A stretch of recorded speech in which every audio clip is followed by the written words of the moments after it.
Cerita sebelum tidur.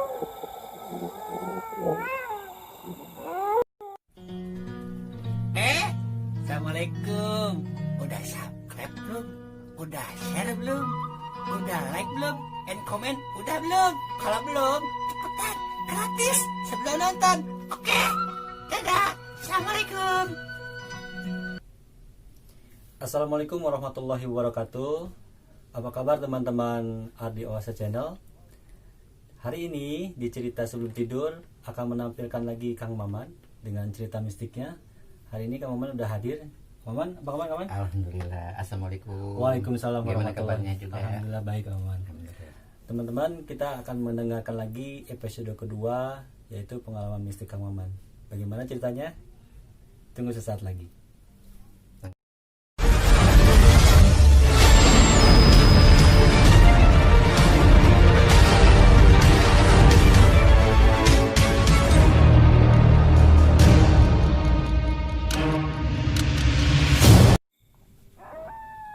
Buat teman-teman yang belum lihat cerita Kang Maman episode pertama, bisa dilihat di episode pertama pengalaman mistik Kang Maman. Dan ringkas cerita, keluarga Kang Maman ini dulu katanya kena santet. Bagaimana episode keduanya? Kita dengarkan ceritanya. Silakan Kang Maman.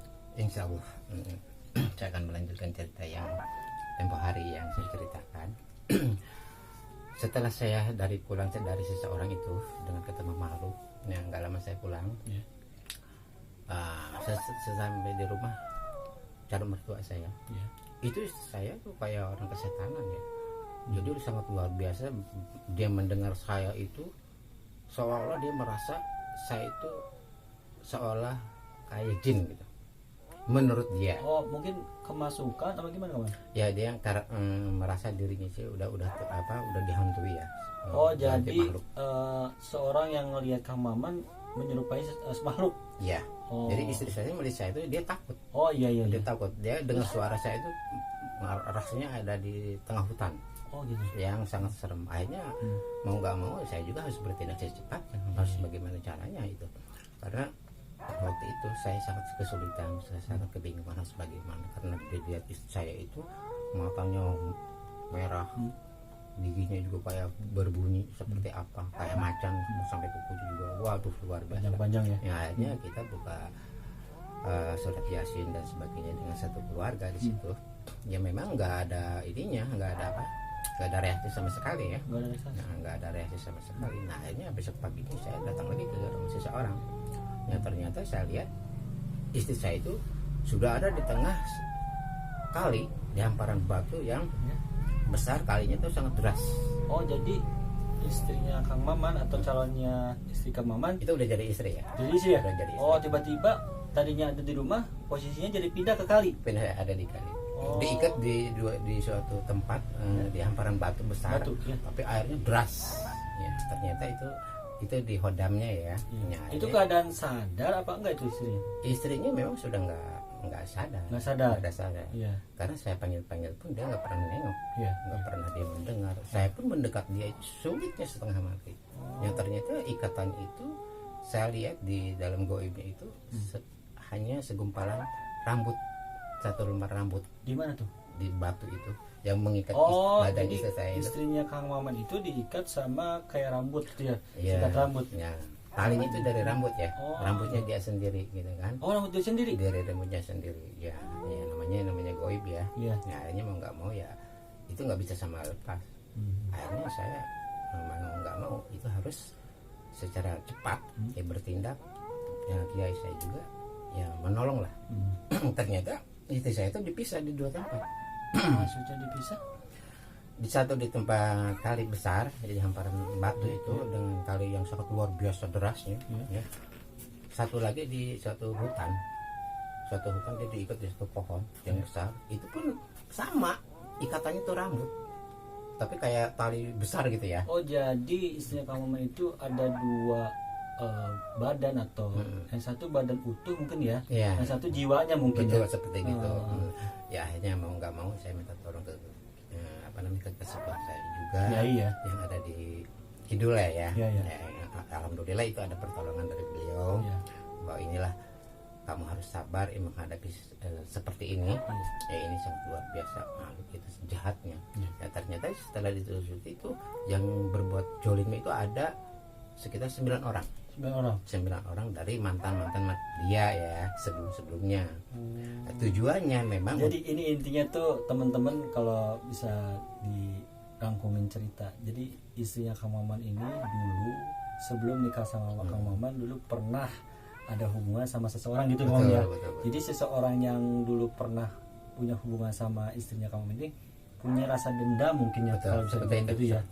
Ya. Boleh dilanjut Kang? Ya, akhirnya saya lihat itu yang dari mana-mana lah ya, mencari sesuatunya. Ya, akhirnya mau nggak mau jadi saya harus menerima kenyataan seperti itu. Gitu. Tapi saya sebagai manusia normal itu harus berjuang sebenar-benarnya menolong istri saya. Lama-lama akhirnya kesepuan saya juga bilang, ini jangan sampai bisa sembuh. Tolong istri kamu itu kembalikan ke orang tuanya. Ya. Maksudnya istri Kang Maman harus dibalikan ke orang tuanya, keluarga dulu. Betul. Artinya dikembalikan itu supaya tidak ada sengketa lagi antara saya dengan dia, karena ini tujuan mereka itu untuk menghancurkan istri saya dan saya pribadi. Ya, wallahu alam itu dia syirik karena apa? Tapi yang saya lihat dia karena kecemburuan lah ya. Dasar-dasarnya dari awal seperti gitu. Dari awal pun saya udah tanya, kamu ada ikutan dengan siapa? Ada hubungan dengan siapa? Tapi, Kang Maman nanya sama istri gitu ya? Betul, sama orang tuanya pun demikian. Tapi mereka awalnya tertutup. Setelah menikah dengan saya, dia baru cerita. Ada dia hubungan ini baru cerita. Saya bilang kan kita mau rumah tangga itu untuk berjalan dengan baik untuk kedepannya ya. Terbuka gitu. Terbuka, tidak ada sangkut paut dengan orang lain, tidak ada halangan apa-apa, supaya mulus lah ke depannya. Itu sangat luar biasa. Tapi setelah saya pulang lagi dari rumah kiai itu, pas di kamar itu saya mau dekat istri saya tuh rasanya takut banget gitu ya, karena auranya sangat dahsyat ya. Jangankan untuk mendekat, mau megang aja nggak bisa. Karena getarannya auranya itu sangat luar biasa. Ini kayaknya teman-teman seru banget ya. Masih panjang kayaknya pamannya. Masih panjang ya, insya Allah. Nah, saya bisa menceritakan ini hanya singkat aja ya. Singkat. Karena ya kalau kurang lebih hanya berapa bulan ya, sekitar 6 bulan berturut-turut. Waduh, kayaknya kalau misalnya kita lanjutkan di sini panjang juga ceritanya teman-teman ya. Kalau misalnya nanti disingkat-singkat mungkin banyak yang protes gitu. Mungkin rangkuman saja Kang Maman apa yang terjadi nanti bisa dilanjutkan lagi. Baik ya, mungkin hanya itu aja dulu. Akhirnya saya dengan secara pasrah istri saya kembalikan kepada orang tuanya dengan tujuan supaya dia sembuh ya dari hal-hal seperti itu.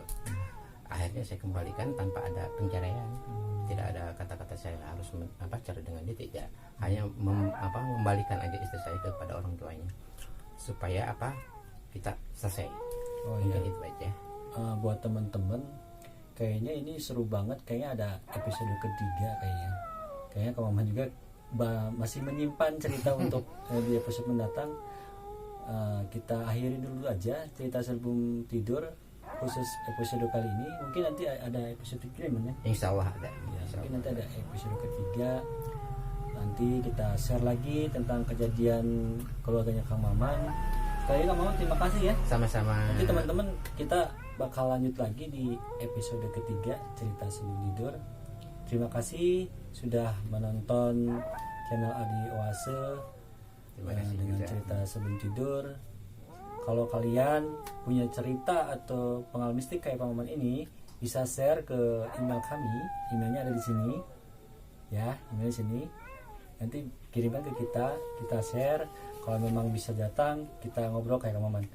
Kayaknya cukup sampai di sini episodenya, sampai ketiga kayaknya ya. Ya, insya Allah. Kayaknya lebih serem kayaknya. Luar biasa. Iya, terima kasih teman-teman buat nonton cerita sebelum tidur. Assalamualaikum warahmatullahi wabarakatuh.